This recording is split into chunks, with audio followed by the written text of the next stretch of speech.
Assalamualaikum warahmatullahi wabarakatuh. Bismillahirrahmanirrahim. Alhamdulillahirabbil alamin. Wa bihi nasta'inu ala umuri dunya waddin. Wassalatu wassalamu ala asyrafil anbiya'i wal mursalin. Sayyidina wa maulana Muhammadin wa ala alihi wa sahbihi ajma'in.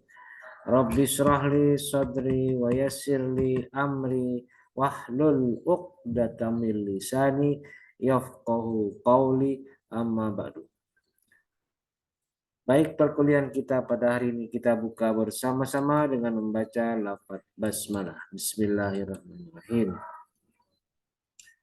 Baik mahasiswa jurusan HKI semester 3 kelas Kelas C dan D. Hari ini kita kembali masuk dalam mata kuliah Fikih Munakat 1 untuk pertemuan ke-13. Saya sengaja tidak bisa live karena memang sebenarnya ada rencana saya untuk live Zoom meeting.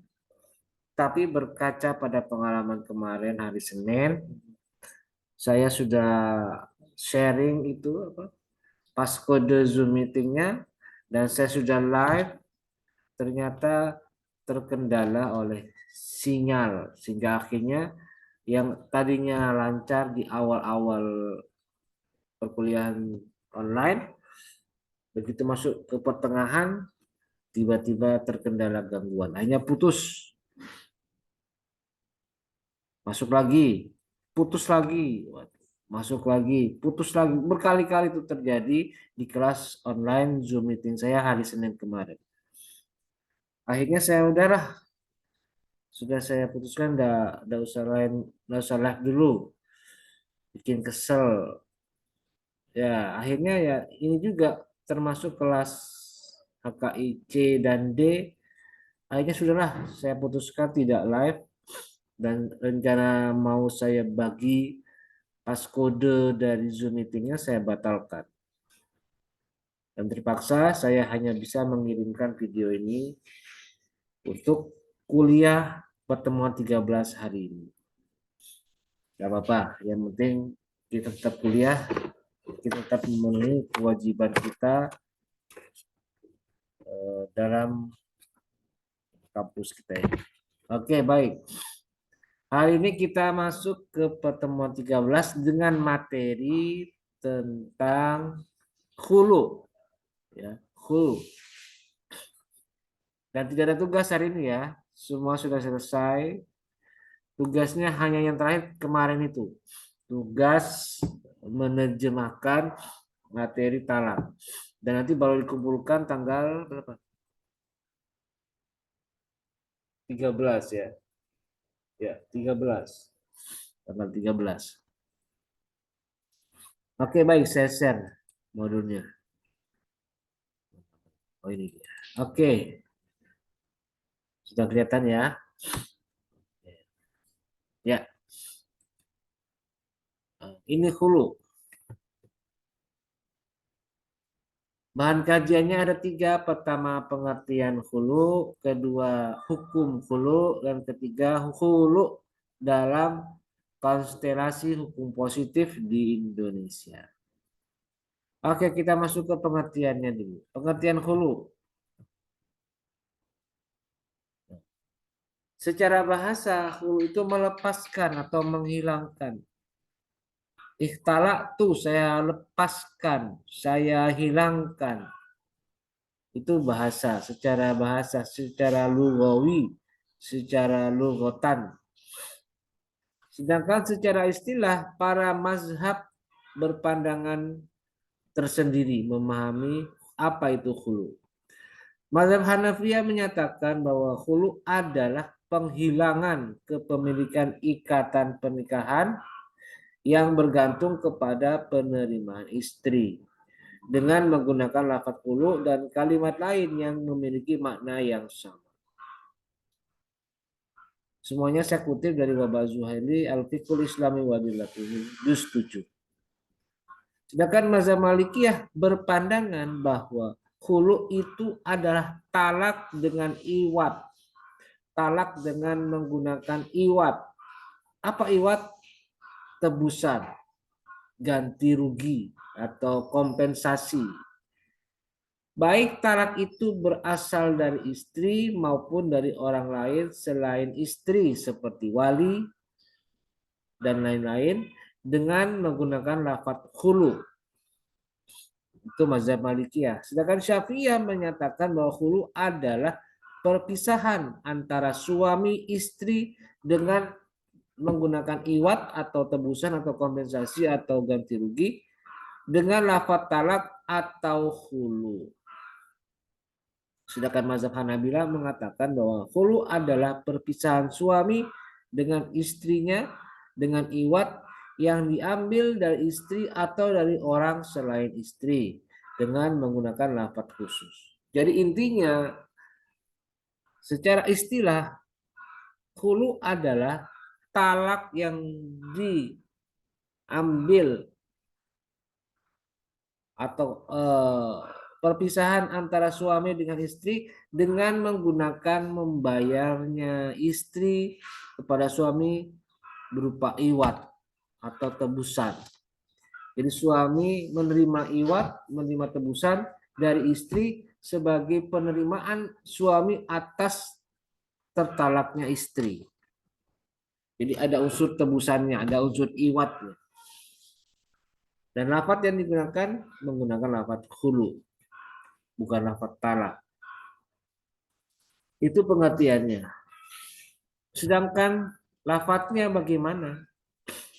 Tadi kan ada keterangan dengan lafaz khulu. Lalu bagaimana lafaznya? Ya, kita lihat. Lafaznya menurut Hanafiyah itu ada 5. Pertama al-khulu'u, al-mubara'ah, at-talaq, al-mufaraqah, al-mufaraqah, dan asyira. Itu menurut Hanafiyah.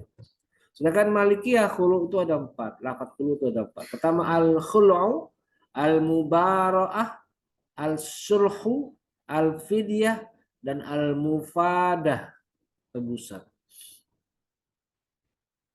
Nah, ini menurut Syafi'iyah Hanabilah. Menurut Syafi'iyah dan Hanabilah atau Hambaliyah, khulu itu sah dengan lafaz talak yang bersifat terang-terangan maupun sindiran, tapi sindirannya dengan disertai niat dengan bahasa selain bahasa Arab. Jadi artinya khulu itu menurut Syafi'iyah Hanabilah itu menggunakan lafaz terang-terangan tapi dengan lafaz talak, tapi untuk yang sindiran itu harus dengan adanya kesengajaan.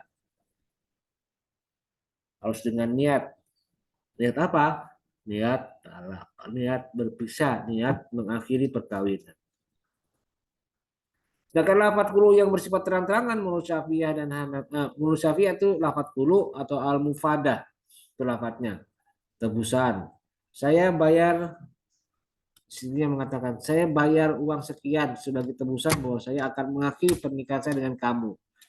Kasih uangnya, dikasih tebusannya. Atau lafaz khulu. Saya khulu kamu, kata suaminya. Berarti itu lafaz khulu.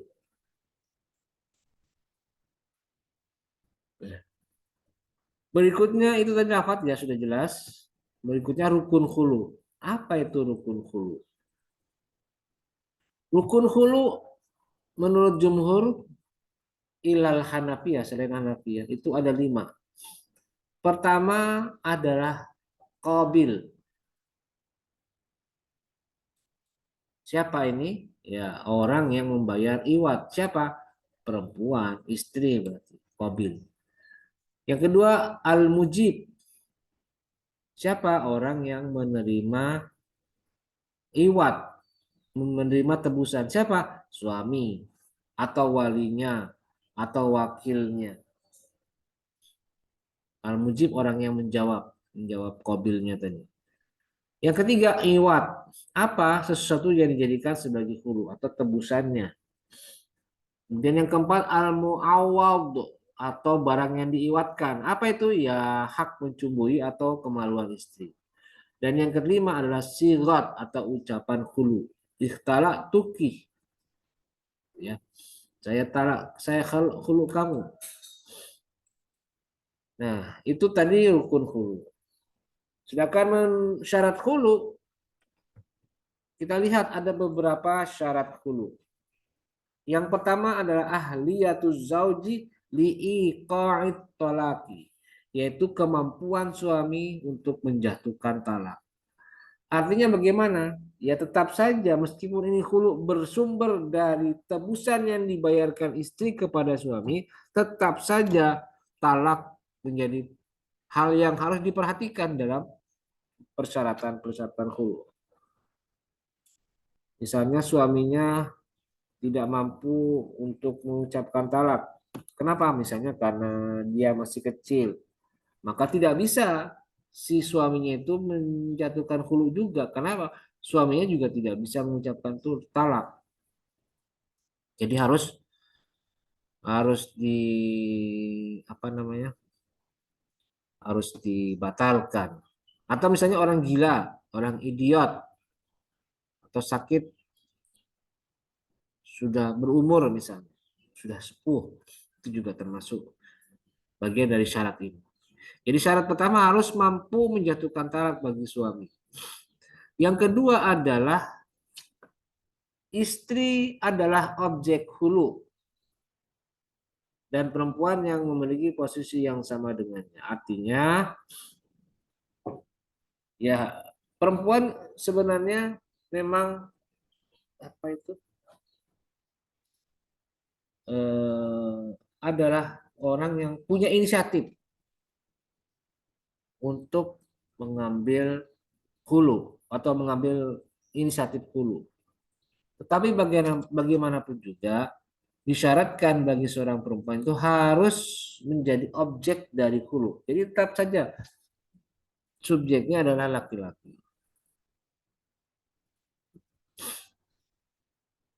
Yang ketiga adalah ayyakuna badlal khul'i mimma yasluhu ayyakuna mahran. Yaitu sesuatu atau pengganti hulu adalah sesuatu yang bisa dijadikan mahar. Artinya tebusannya itu harus setara dengan nilai yang pernah diberikan oleh suami pada saat akad berupa mahar. Jadi setaranya saja, dan harus sama persis. Jadi kalau misalnya suaminya dulu pernah memberikan cincin sudah 20 tahun yang lalu, dalam 20 tahun yang lalu itu harga emas masih 300.000 misalnya. Cincinnya 1 gram. Ya berarti harganya 300.000. Apakah sekarang 300.000? Ya tidak. Kalau dikonversi ke emas sekarang, 1 gramnya itu hampir mendekati 1 juta. Berarti bagaimana tebusannya? Ya harus setara dengan kadar emas sekarang. Kalau sekarang 1 juta ya berarti ya bayarnya tebusannya harus 1 juta. Jadi dibuatkan kesetaraannya di situ. Barangnya harus setara dengan mahar. Nah, itulah syarat-syarat hulu yang harus diperhatikan. Jadi, laki-lakinya harus mampu menjatuhkan talak. Perempuan adalah objek dari hulu. Dan yang ketiga, barang atau pembayaran tebusannya harus setara dengan mahar yang diberikan. Nah, berikutnya adalah hukum hulu. Bagaimana hukum hulu? Apakah boleh atau tidak? Ada juga pertanyaan, bagaimana hukumnya jika hulu dijatuhkan sementara tidak ada pertikaian, tidak ada perselisihan di antara suami istri? Dan bagaimana juga jika hulu tidak harus membayar tebusan, tapi cukup dengan apa gitu, penggantian jasa. Kita lihat, disunahkan bagi suami untuk memberikan jawaban bagi hulu yang diminta oleh istri. Kecuali jika suami memiliki rasa kecenderungan dan cinta kepada istri, maka disunahkan istri untuk bersabar dan tidak menebus dirinya. Jadi begini ya. Jadi seorang suami jika ada permintaan hulu dari istrinya, maka disunahkan untuk menjawab mau diterima atau ditolak. Tapi kalau misalnya suami masih memiliki rasa cinta kepada istri, masih sayang, masih eman-eman gitu ya, maka sunnahnya bagi istri apa? Bersabar.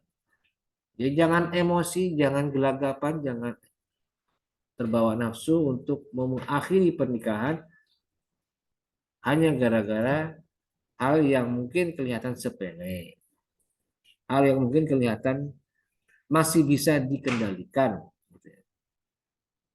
Dan dimakruhkan hulu bagi istri dengan lurusnya kondisi perkawinan. Maksudnya apa?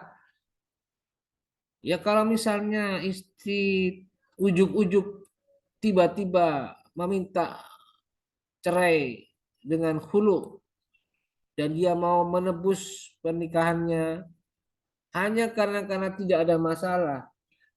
Bukan tidak ada masalah, tidak ada apa-apanya. Tidak ada cekcok sebelumnya, tidak ada tengkar sebelumnya, tidak ada apa-apa. Suaminya juga baik-baik saja, orangnya baik, soleh dan segala macam. Tiba-tiba istri meminta hulu, maka kondisinya itu dianggap sebagai makruh. Kenapa? Tidak ada alasan, tidak ada sebab, tidak ada hujan sebelumnya, sehingga mengharuskan istri berhak untuk mengajukan hulu. Nah, itu sunnah dan makruh. Nah, berikutnya Hanabilah berpandangan atau Imam Hambali mengatakan bahwa khulu itu batil dan iwat ditolak dan ikatan perkawinan dalam kondisinya seperti semula dalam kondisi penghalangan wali atau paksaan untuk melakukan khulu. Nah, ini artinya apa namanya? Khulu itu batil kalau misalnya ini sama dengan yang tadi ya. Eh, kondisinya tidak ada yang menyebabkan istri harus mengajukan hulu.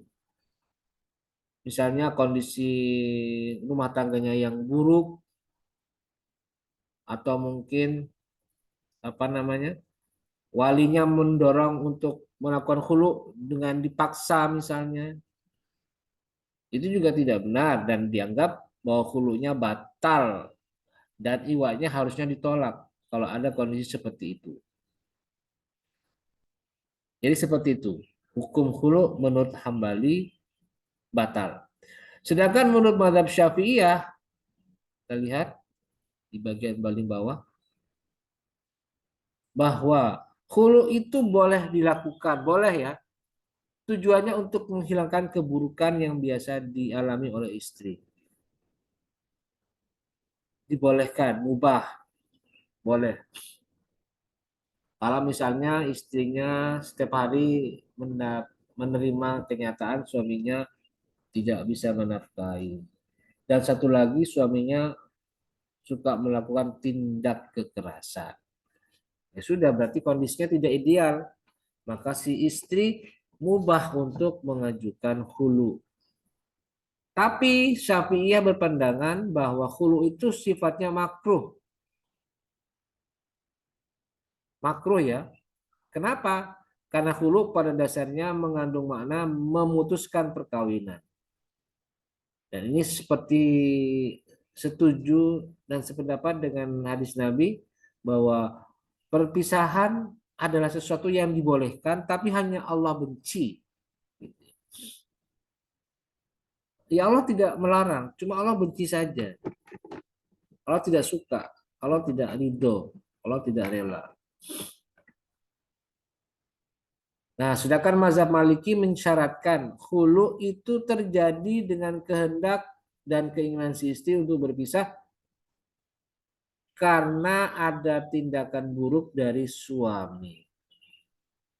Jadi harus ada perbuatan tercelanya suami. Misalnya tidak mau menafkahi atau mungkin tidak mampu menjalankan tugas sebagai suami dan lain sebagainya. Jadi itu ada unsurnya, ada unsur eh, kehendak istri dan ada unsur keburukan suami. Nah, sekarang kita lihat yang terakhir ini ya, hulu dalam konstelasi hukum positif di Indonesia. Apakah ada hulu dalam hukum perundang-undangan di Indonesia? Kita lihat di KHI.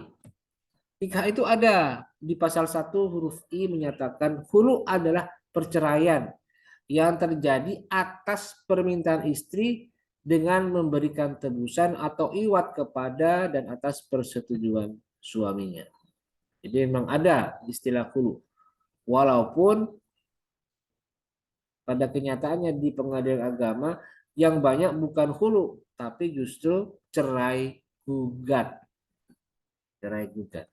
Jadi si istri yang mengajukan permohonan perceraian, mengajukan gugatan perceraian, dan nanti diproses sebagai cerai gugat. Kemudian di pasal 8 juga ada istilah hulu. Ada di situ. Berikutnya juga ada istilah hulu di pasal 119 terkait talak bain sughra. Jadi statusnya hulu itu jatuh talak bain sughra. Artinya apa? Terjadi perceraian dan masih bisa dirujuk atau masih bisa untuk kembali lagi tanpa harus melalui pernikahan dengan suami lain. Talak bain sughra gitu ya. Tetapi harus dengan pernikahan baru, bukan dengan rujuk, tapi dengan nikah baru, dengan akad baru, dengan mahar baru.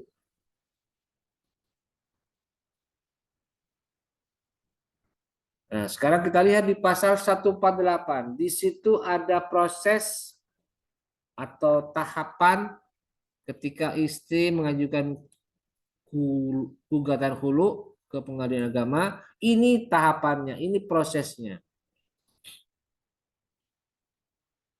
Silakan dibaca sendiri. Sudah jelas itu. Berikutnya persamaan dan perbedaan cerai gugat dan hulu. Apa bedanya nih cerai gugat dan hulu?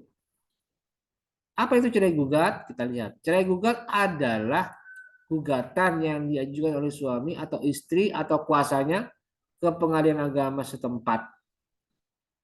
Jadi istri, suami itu bisa mengajukan cerai gugat. Tapi kalau cerai gugat itu harusnya si istri saja yang mengajukan permohonan ini. Kalau si suami termasuk cerai gugat enggak? Bukan, tapi dia cerai talak. Gugat talak. Bukan gugat cerai, tapi gugat talak. Sedangkan menurut kompilasi hukum Islam pasal 132 ayat 1, cerai gugat adalah gugatan perceraian yang diajukan oleh istri atau kuasanya yang daerah hukumnya mewilahi tempat tinggal penggugat kecuali istri meninggalkan tempat kediaman tanpa izin suami. Jadi istri yang mengambil inisiatif gugatan kalau itu cerai gugat. Nah, sekarang perbedaan dan persamaannya. Cerai gugat itu sama dengan hulu yang ada dalam Islam. Sama ya. Sebenarnya hakikatnya sama. Yaitu permintaan istri kepada suami agar menceraikannya karena takut tidak dapat menjalankan perintah Allah dengan menggunakan iwat atau tebusan yang diberikan kepada suami sebagai tebusan dirinya agar suami menceraikannya dengan menggunakan lafaz hulu atau semakna dengan itu. Itu persamaannya. Ada unsur peran istri, ada unsur inisiatif istri. Tapi juga sebenarnya tidak sama. Karena KHI itu membedakan apa namanya? Cerai gugat dengan hulu. Kalau cerai gugat itu tidak selamanya membayar iwat atau tebusan. Kadang di fakta persidangan istri mengajukan gugat cerai, tapi majelis hakim tidak memberikan perintah kepada istri untuk membayar ganti rugi. Kalau memang kenyataannya suami telah melakukan tindakan yang melawan hukum misalnya, atau melakukan kekerasan misalnya. Tidak selamanya majelis hakim itu memerintahkan untuk membayar ganti rugi. Tetapi kalau hulu itu iwat atau tebusan itu dijadikan dasar terjadinya hulu. Jadi kalau ada hulu maka harus ada iwat. Kalau tidak ada iwat berarti tidak ada hulu. Seperti itu. Maka dari itu memang ada perbedaan yang signifikan antara cerai gugat dan cerai hulu dengan hulu. Antara cerai gugat dan hulu. Walaupun dalam teknisnya secara konseptual pemahaman dasarnya ya sama-sama istri yang mengambil peran. Berarti hakikatnya juga sama. Jadi seperti itu ya. Persamaan dan perbedaan antara cerai gugat dan hulu. Oke, baik. Saya kira cukup selesai.